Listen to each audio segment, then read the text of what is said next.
As the Samaritans and their dogs came back from the lower zones, they brought in many rescued discarnate spirits. I also lent them a hand, and I observed a lady that was asking for help. Good heavens! Thanks to divine providence, I got out of purgatory. Oh, what wicked devils tortured me there!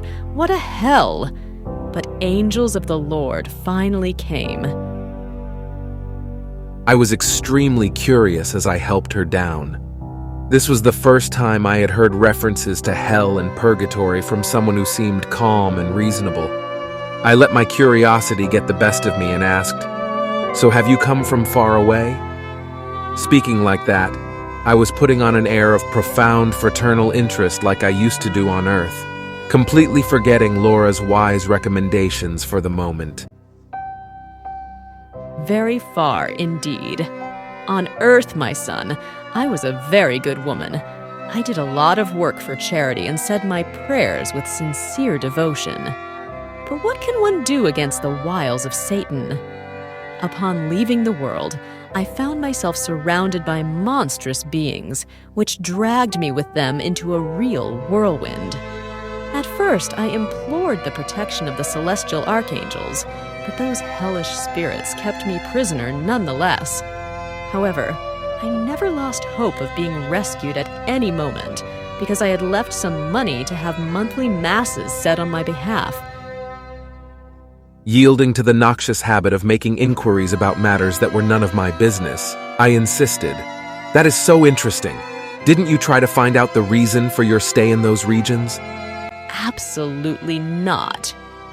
Like I already told you, I did my best to be a good religious woman while on Earth. But you know that nobody is free of sin. Although my fortune provided me with a peaceful life, my slaves often caused disorder and contention, and from time to time I had to have them punished. My overseers noticed every little misbehavior, so I had to give such orders every day. It wasn't rare for some Negro to die at the whipping post as a warning to the others, and in order to keep the peace around the house, I was sometimes obliged to sell slave mothers, separating them from their children.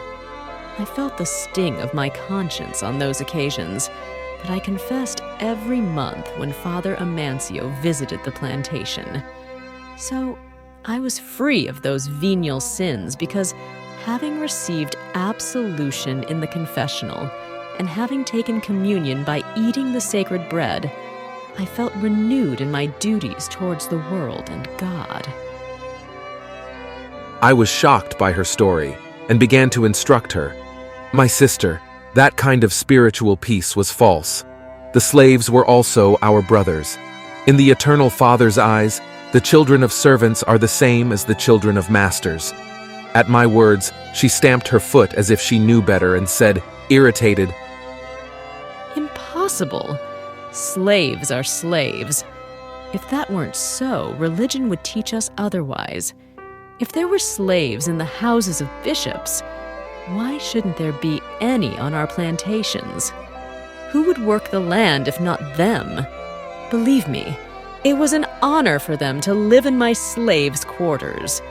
On my plantation, slaves never came to the guests' courtyard except to carry out my orders.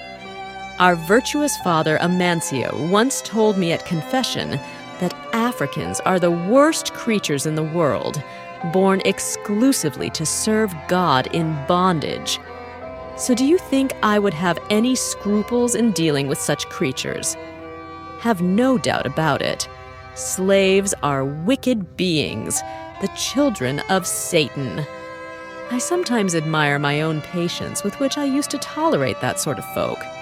Let me tell you, I almost left my body unexpectedly from shock over the princess's decree setting those hoodlums free. That all happened many years ago, but I can still remember it perfectly. I had been sick for many days, and when Father Amancio came from town with the news, I suddenly got worse. How could we go on living with those criminals at large? Of course, they would want to enslave us in turn. Wouldn't it be preferable to die rather than to serve the likes of them? I remember I had a hard time making my confession. I received the priest's comforting words.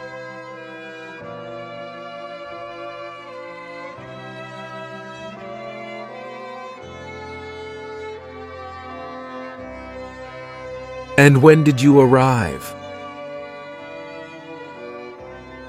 In May of 1888. I experienced a strange sensation of amazement. With dim eyes, the old woman gazed at the horizon and said, It's possible that my nephews forgot to pay for the masses, although I left it clearly specified in my will. I was about to respond in order to instruct her about the higher spiritual spheres, to provide her with new ideas of fraternity and faith, when Narcissa approached and said kindly, Andre, my friend, have you forgotten that we are rendering relief and aid to ill and disturbed spirits? What good will all this information be to her? Demented individuals will talk incessantly, and whoever listens to them is wasting their spiritual effort and may be no less crazy than they. These words were spoken with such kindness that I flushed with shame and lacked the courage to reply.